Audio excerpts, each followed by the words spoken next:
सभी देशवासियों को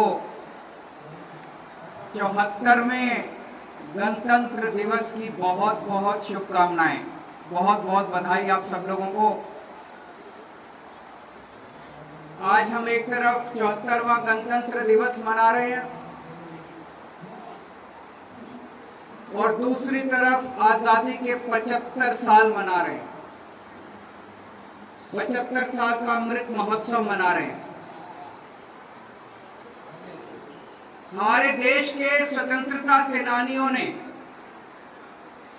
शहीद आजम भगत सिंह, सुभाष चंद्र बोस, राजगुरु, ढेरों नाम है, इन सब लोगों ने अपनी जान की बाजी लगा के देश को स्वाधीनता दिलाई थी, देश को आजादी दिलाई थी। आजादी दिलाने के लिए उन्होंने कोई कसर नहीं छोड़ी, अपनी जान की बाजी लगा दी। लेकिन आजादी दिलाने के बाद उन्होंने हमारे ऊपर बहुत बड़ी जिम्मेदारी छोड़ी है।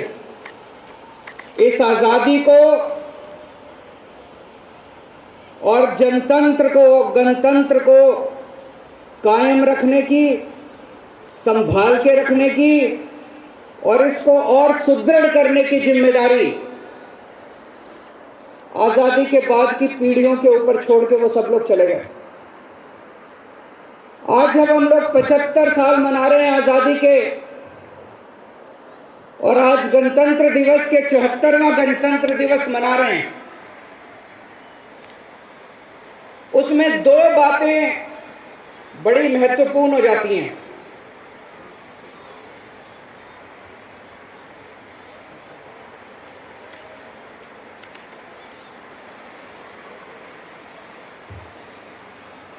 एक तरफ हम आजकल मीडिया में पढ़ते हैं, सोशल मीडिया में भी खूब देखते हैं, सुनते हैं कि हमारी सीमाओं के ऊपर चाइना पिछले कुछ वर्षों से हमें आंखें दिखा रहा है।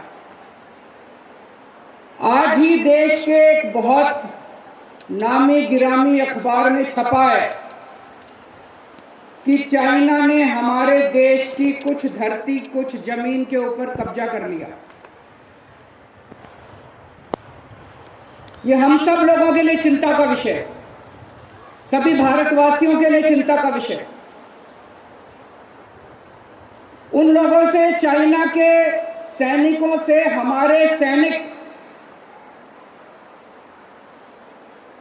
उनसे लड़ने में कोई कसर नहीं छोड़ते, अपनी पूरी बहादुरी के साथ हमारे सैनिक चाइना का मुकाबला कर रहे हैं बॉर्डर के ऊपर। एक तरफ हमारे सैनिक चाइना का मुकाबला कर रहे हैं बॉर्डर के ऊपर, तो दूसरी तरफ पूरे देश को, सारी सरकारों को, हर भारतवासी को हमारा भी फर्ज बनता है कि हम उनकी इस लड़ाई में कंधे से कंधा मिला के साथ दें। हमारा भी फर्ज बनता है कि चाइना को कड़ा संदेश दिया जाए कि भारत ये बर्दाश्त नहीं करेगा। हमारा भी ये फर्ज बनता है कि हम चाइना का बहिष्कार करें और उसको सख्त संदेश दें। लेकिन पिछले कुछ वर्षों में हमने क्या किया? एक तरफ चाइना हमें आंख दिखा रहा है, हमारी जमीन पे कब्जा कर रहा है, और दूसरी तरफ हम चाइना से अपना व्यापार बढ़ाते जा रहे हैं, बढ़ाते जा रहे हैं, बढ़ाते जा रहे हैं। 2020 में हम लोगों ने चाइना से $65 बिलियन का सामान खरीदा। $65 बिलियन का सामान खरीदा 2020 में, और 2021 में हमने $95 बिलियन का सामान खरीदा। 50% बढ़ा दिया। हम तो चाइना को और अमीर बनाते जा रहे हैं, उनसे और सामान खरीद रहे हैं, उनको और पैसा दे रहे हैं, हमारे ही पैसे से वो और हथियार खरीद रहे हैं। और सैनिकों की भर्ती कर रहे हैं और हमारे ऊपर आक्रमण कर रहे हैं। ये तो सही नहीं है। अगर किसी से झगड़ा हो तो हम उससे और सामान थोड़ी खरीदेंगे, और ज्यादा सामान थोड़ी खरीदेंगे। और क्या खरीद रहे हैं हम चाइना से? चप्पल खरीद रहे हैं, जूते खरीद रहे हैं, गद्दे खरीद रहे हैं, कुशन खरीद रहे हैं, चश्मे खरीद रहे हैं। ये सारी चीजें तो हम भी बना सकते हैं, हमारे देश में ज्यादा अच्छी बन सकती है।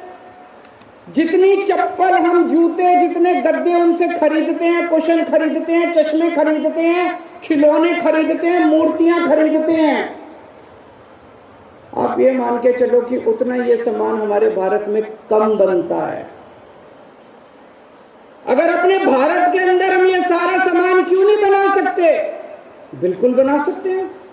हमारे भारत में क्या कमी है? चप्पलें खूब बनती हैं, और बननी चाहिए। गद्दे खूब बनते हैं, कुशन खूब बनते हैं, तकिए खूब बनते हैं, मूर्तियां खूब बनती हैं, खिलौने खूब बनते हैं। ये ऐसा सामान तो है नहीं कि हमने हमारे देश में क्यों नहीं बन सकते? खूब बन सकते हैं। और अगर हमारे देश में ये सारा सामान बनेगा, हमारे बच्चों को रोजगार मिलेगा, सरकार को टैक्स मिलेगा, हमारी अर्थव्यवस्था बढ़ेगी। हम अपना सारा काम एक तरह से अपने बच्चों की सारी नौकरियां, सारे रोजगार चाइना के लोगों को देते जा रहे हैं। अपने लोगों को अगर हम मौका दें, सारा देश मिलके, सारी सरकारें मिलके, अपने व्यापारियों को, अपने उद्योगपतियों को अगर मौका दें, सारी सुविधाएं दें, तो हम ये सारी चीजें अपने देश के अंदर बना सकते हैं। और अपने हजारों, लाखों, करोड़ों युवाओं को एक तरफ नौकरी मिलेगी, और चाइना को कड़ा संदेश जाएगा कि हमें तुम्हारे सामान की जरूरत नहीं है, ठीक हो जाओ, वरना तुम्हें हम मजा चखा सकते हैं। एक तरफ अपने देश के पिछले 4, 5, 6 सालों के अंदर 12 लाख व्यापारी, उद्योगपति अपना देश छोड़ के चले गए, भारत छोड़ के बाहर चले गए, अपनी व्यवस्था से परेशान होके, अपनी एजेंसी से परेशान होके। अपने व्यापारियों को, उद्योगपतियों को हमने इतना दुखी कर रखा है, इतने तंग आ चुके हैं अपने देश के अंदर व्यापारी और उद्योगपति के, अपने देश में धंधा करना मुश्किल हो गया। लोग छोड़ के, भारत छोड़ के जा रहे हैं। 12 लाख लोग पिछले 5 साल के अंदर भारत छोड़ के चले गए। अपने लोगों को, भारत के लोगों को तो हम बाहर भगा रहे हैं, और चाइना से सारा सामान इंपोर्ट कर रहे हैं। ऐसे देश कैसे तरक्की करेगा? भारत को आगे तो भारत के लोग ही ले जाएंगे। कोई बाहर से, अमेरिका से या चाइना से आके तो अपने देश को तरक्की नहीं कराएगा।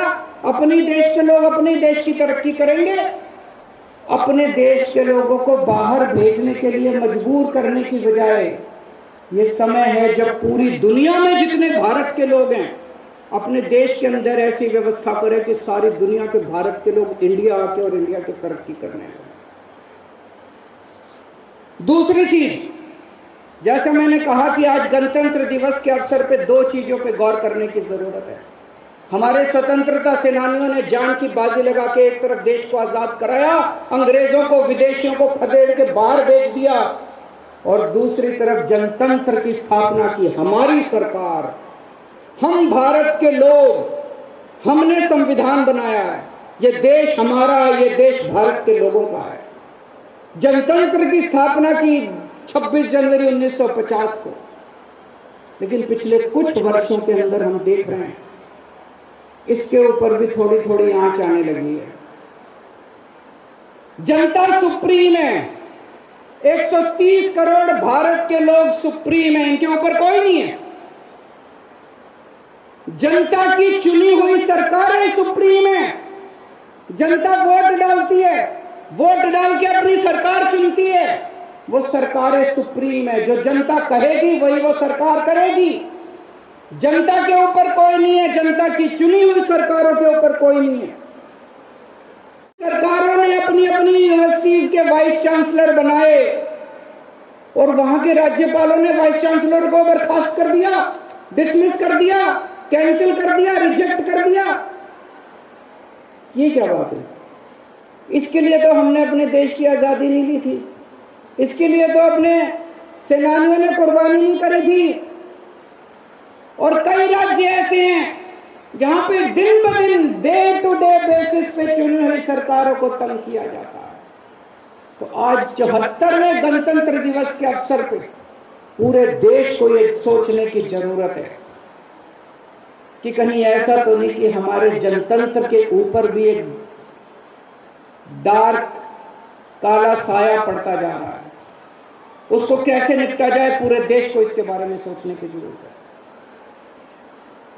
दिल्ली के लोगों, दिल्ली वालों, पिछले 7-8 साल के अंदर दिल्ली में आप लोगों ने जितने काम करे, इतने विकास के काम करे, इतने काम करे, आज केंद्र सरकार की रिपोर्ट ये कहती है कि पूरे देश में सबसे कम महंगाई दिल्ली के अंदर है।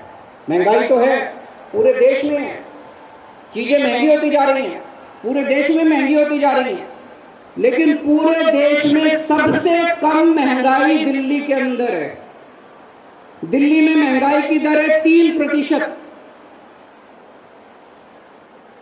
गुजरात में महंगाई की दर है 7%।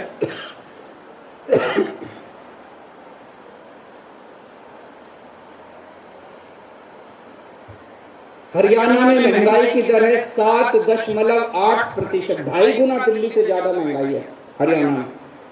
मध्य प्रदेश में 7.5%, मध्य प्रदेश में भी दिल्ली से 2.5 गुना ज्यादा महंगाई है।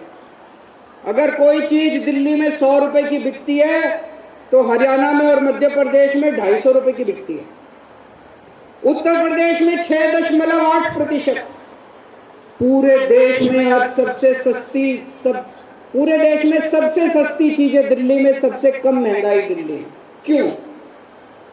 आज दिल्ली में बिजली मुफ्त है, आज दिल्ली में पानी मुफ्त है, आज दिल्ली में शानदार सरकारी स्कूल हैं और सरकारी स्कूलों में सारी शिक्षा मुफ्त है। आज दिल्ली में सारी सरकार स्वास्थ्य सेवाएं मुफ्त है। आपको कितनी भी बड़ी बीमारी हो जाए, सरकारी अस्पताल में चले जाओ, सारा इलाज, सारे टेस्ट, सारी दवाइयां, सारे ऑपरेशन, सब कुछ मुफ्त है। महिलाओं के लिए बसों का सफर मुफ्त है, तीर्थ यात्रा मुफ्त है, बुजुर्गों को तीर्थ यात्रा करा के लाते हैं, तीर्थ यात्रा मुफ्त है, राशन मुफ्त है। तो खाने की, बिजली, पानी, शिक्षा, स्वास्थ्य, बसों का सफर और तीर्थ यात्रा, ये सारी चीजें दिल्ली में मुफ्त हैं, जिसकी वजह से आज सबसे कम महंगाई दिल्ली के अंदर है। दोस्तों, मेरी केंद्र सरकार से एक अपील है और इसको ये माना जाए कि शायद पूरे देश के लोगों की अपील है। पिछले 1 साल के अंदर कई सारी खाने पीने की चीजें जैसे दही, दूध और भी बहुत सारी खाने पीने की चीजें, गेहूं, इन चीजों के ऊपर जीएसटी लगा दिया गया। इनके ऊपर जीएसटी लगाने से ये सारी खाने पीने की चीजें बहुत महंगी हो गई। एक आम आदमी के लिए आज अपना घर का खर्चा चलाना मुश्किल होता जा रहा है। पहले इन चीजों के ऊपर जीएसटी नहीं होता था, अब जीएसटी लगने की वजह से ये सारी चीजें महंगी हो गई हैं। मुझे पूरी उम्मीद है कि केंद्र सरकार इन सब चीजों से जीएसटी हटा के और देश के लोगों को बहुत बड़ी राहत देगी, महंगाई से राहत देगी। जीएसटी के सिलसिले में मेरी कई व्यापारियों से भी बात होती है। आज जीएसटी जिस तरह से लागू किया जा रहा है, इसमें ढेरों कमियां हैं। हमारे देश का व्यापारी टैक्स देना चाहता है, 99% से ज्यादा व्यापारी टैक्स देना चाहते हैं, ईमानदारी से काम करना चाहते हैं, ईमानदारी से टैक्स देना चाहते हैं। लेकिन इतनी कठिन, इतनी जटिल व्यवस्था हम लोगों ने बना दी कि कई बार न चाहते हुए भी व्यापारी को थोड़ा सा उल्टा सीधा करना पड़ता है। हमें ईमानदार व्यापारियों की मदद करनी चाहिए।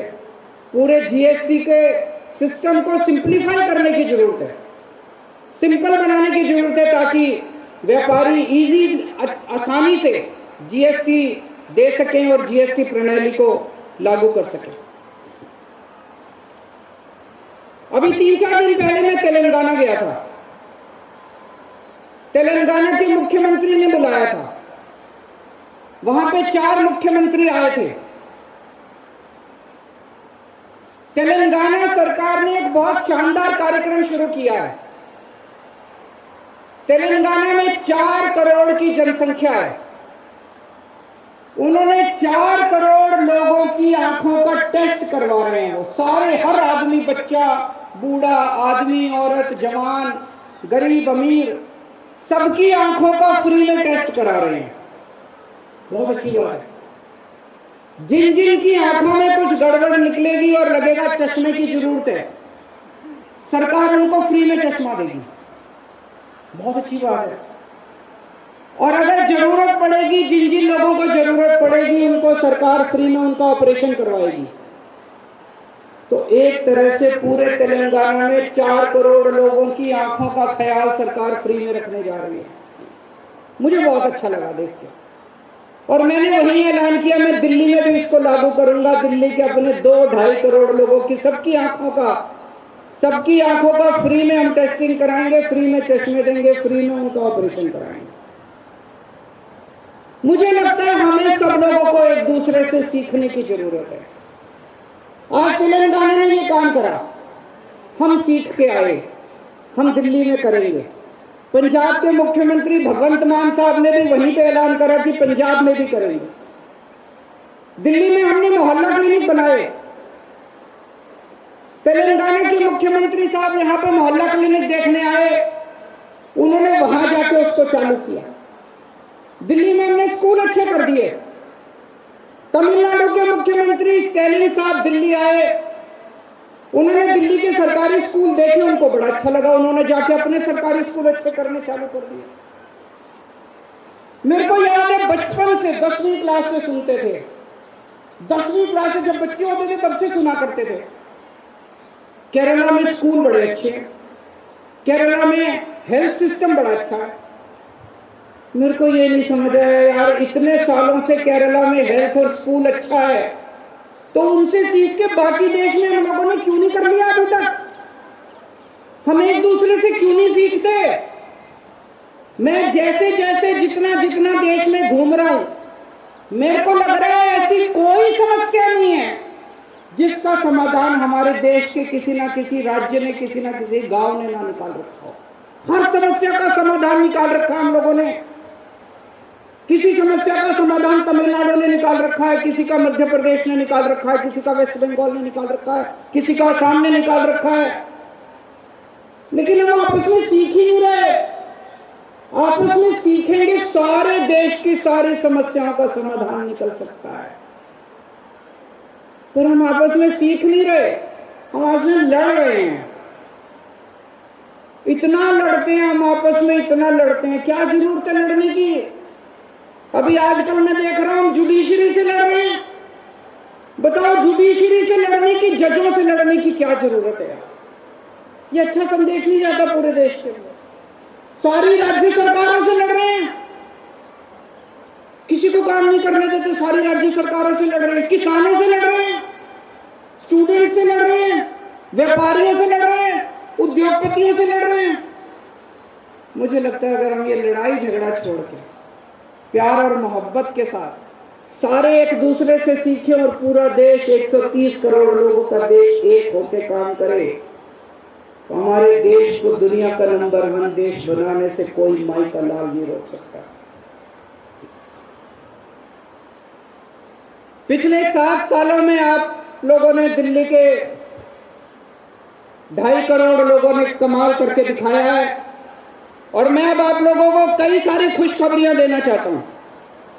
ये जो मैं कहने जा रहा हूं, ये मैं नहीं कह रहा, केंद्र सरकार ने बहुत सारे सर्वे कराए हैं, कई सारी स्वतंत्र एजेंसीज ने बहुत सारे सर्वे कराए हैं, और उनकी फाइंडिंग है दोस्ता हमारा। और अब सभी रंग एक साथ, ग्रैंड फिनाले, देश के रंग, बनते हुए रंग एक साथ,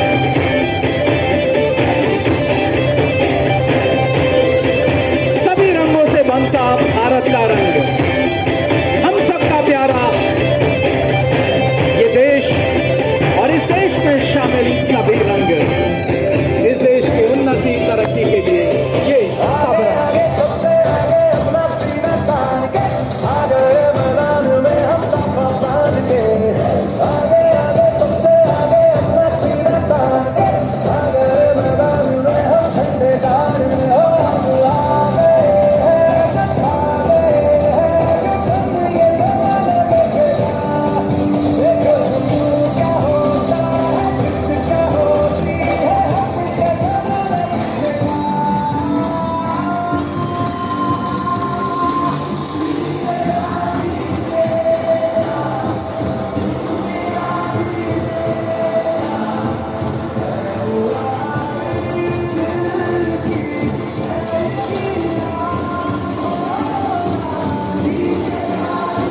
जोरदार तालियां।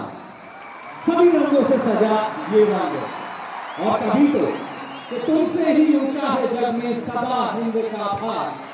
शत शत वंदन आज तुम्हारा भारत माँ के नाम।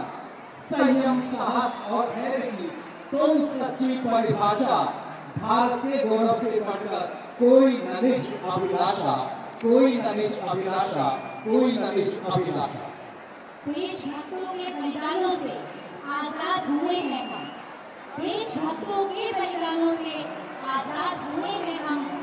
कोई कहे कौन हो तुम, कोई कहे कौन हो तुम, तो गर्व से कहेंगे भारतीय हैं हम। गर्व से कहेंगे भारतीय हैं हम। यह माटी नहीं है, मेरे श्रृंगार का चंदन है। ये सिर्फ गायन नहीं है, मेरे देश का वंदन है।